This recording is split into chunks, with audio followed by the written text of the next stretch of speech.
pay attention to the high quality performers. When you see people that are showing up on time, they're putting in work consistently, they have sincere pride in their craftsmanship, they want to do a good job, well, hey man, you're going to want those people working on your projects. I saw your latest interview on YouTube. It was fantastic. It was great hearing other champions mentioning the same concepts that you were teaching us. Question: I'm going to university to study civil engineering, and any opportunity I find to work on a construction site and further my practical knowledge, I take it. All of this to accomplish my ultimate goal of opening my own general contracting company. I want to ask you what else I can do to speed up the process from where I am now to the ultimate goal, as well as any other practices I might be missing. Thank you for your wisdom as always. Yeah, Ward, literally right before I got on this call, I was just talking to one of my vendors for a construction project I have where, I bought $45,000 worth of mirrors from these people. And they're not bad people, but the way their business is structured is very frustrating. That they do have a semi-incompetent person that comes and does an initial rough measure and makes an estimate. All right, and then you got to go talk to a different lady over there. I mean, she's one of the most competent ones. She's least good. Then you got to talk to a different lady over there to talk about money, and make a deposit on something. If you if you want to negotiate money, you got to talk to her. Make a deposit. You got to talk to her. Then she transfers to a different lady that does scheduling. All right, so then they're going to schedule somebody out to come measure the stuff. They got a measuring team. So that's a fourth team. Okay, got a measuring team. They're going to come measure the stuff. And then they have 2 installation teams. Now you got to deal with 6 different parties here. So one people, and then there's production team, of course, inside in-house that cuts the glass and makes your custom shower glass or your custom mirrors. And inevitably, these people, they come measure the shit 3 times. The measuring people, they're not bad guys, but somehow the fucking paperwork always gets fucked. They come measure the stuff 2 times, 3 times. It's a week or 2 in between. He's like, where the hell is my glass? Where are my mirrors? He says, oh yeah, well they had to come remeasure something. Why didn't they just fucking measure it right the first time for a change? Wouldn't that be interesting? Wouldn't it be like, more beneficial to your business if you just measured it from the first time? That'd be good, wouldn't it? Anyway, so they came. They installed a bunch of mirrors today. All right, they did a lot of work for me in the past. They came and installed some mirrors today. Now I clarified with them last week. Last week, I believe on Wednesday. It might have been Tuesday.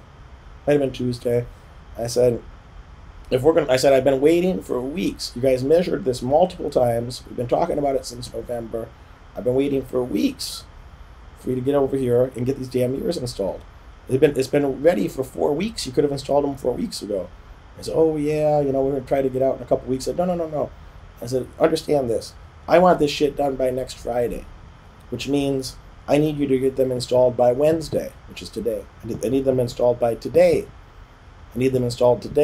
Because always you guys are going to mismeasure something, even though they measured 3 times. They're going to mismeasure something, and then they're going to have to come back on Thursday or Friday and fix it. I need these done by Friday. I need them to be here by Wednesday. I can't work with you guys. If that doesn't happen, I can't work with you guys anymore. I've given you over $40,000. We did a lot of projects together. The outcomes are good, but the timing's always off. And if that timing's off, then it throws off other timing. Because when they put in floor-to-ceiling mirrors, guess what? They're going to scratch up my ceiling. And then it might need some plaster repair, and it's certainly going to need some paint. So I got painters scheduled for Monday. I need the fucking mirrors done. I need the mirrors in there, so everything can be done by Friday, so they can paint the shit on Monday. And I know they're going to scratch it up. They're going to put their hand on the fucking ceiling, because that's what these guys do. And that's life, So inevitably, they come. They messed up 2 of the mirrors. Now, in fairness, they put in, some of these are big. Some of these are, an entire wall, and they got to be within, 1/8 of an inch correct. So in fairness, it's a difficult project. But a couple of the smaller ones, they messed them up. I already knew they would. But that's why we scheduled it for Wednesday and not Friday. So I needed them done. Then they told my guys on the ground, we could probably come back in like 3 weeks. So then, before I got on this call, I was just talking to them, and I said, hey, we talked last week. I talked to you last week. You told me this is going to be done, that et cetera, that has to be done. She's like, yeah, I know. Talk to the production team. I'll try to get them there tomorrow. So, you got to make decisions and stuff like this. Ward, you're going to make decisions. Do you go with the devil you know, that at the end of the day they're going to provide a good outcome, but they're going to do some stupid shit like this? Or do you find a different vendor for this shit? And at different times you'll do both, But if you find a vendor that's working well, including in what you're doing right now, when you show up on a job site, like, make it a point to know the vendors.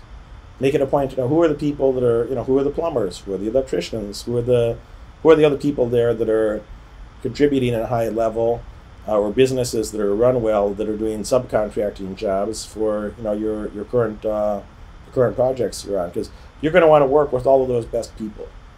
You're going to want to have relationships with them early, starting now, so when you're running your own contracting business, you have relationships with the best ones, and you weed out ones that, if they do a bad job, they got to go. You can't have a bad job.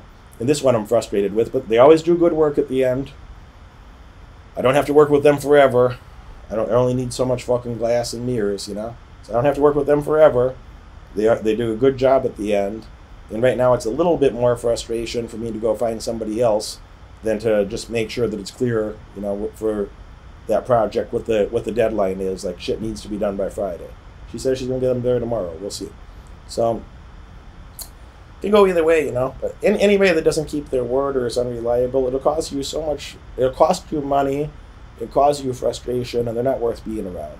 So on a long time horizon, you don't want those type of people. So number one piece of advice. So back to you, Ward. Number one piece of advice.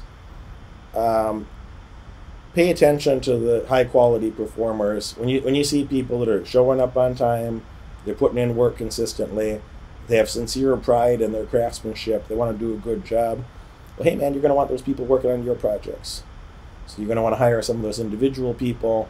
You're going to want to have, if it's a subcontracted type business, you're going to want to hire from that company, and find people that are, they're pros. They're getting things done. Because dealing with amateurs is, you get amateur results. You don't want to deal with that. It's not going to be fun for you. Not going to be fun. But I'd say you start collecting those right now. That's the low-hanging fruit. You're already around these people. Start building relationships with them. Tell them, you know what? When I get out of college, I'm going to be doing some contracting work myself, and I'd like you to help me with this and that in the future, and put that reality in their head right away. Follow through with it, obviously. Also, you don't need a college degree to go find some work. So, as you feel comfortable that you could do certain jobs at up to a high quality standard, up to a standard that the market would be happy about, you can start doing little jobs now. You can start finding little subcontracting jobs yourself and doing little projects and being a mini contractor, if you will, while you're working on other projects. So don't feel bad about that. Or no, I know you have family involved in some of this as well, or at least that's how I remember it. So, you might partner with your brother or whatnot. You might partner with other people on taking on some of these jobs where, you bring that lead source, you bring the business, and you say, hey, I want to use some of these. I want to use some of these resources that you're using for this new project, but I'm also going to include you in the project. That you'd like the advice of the contractors you're working under.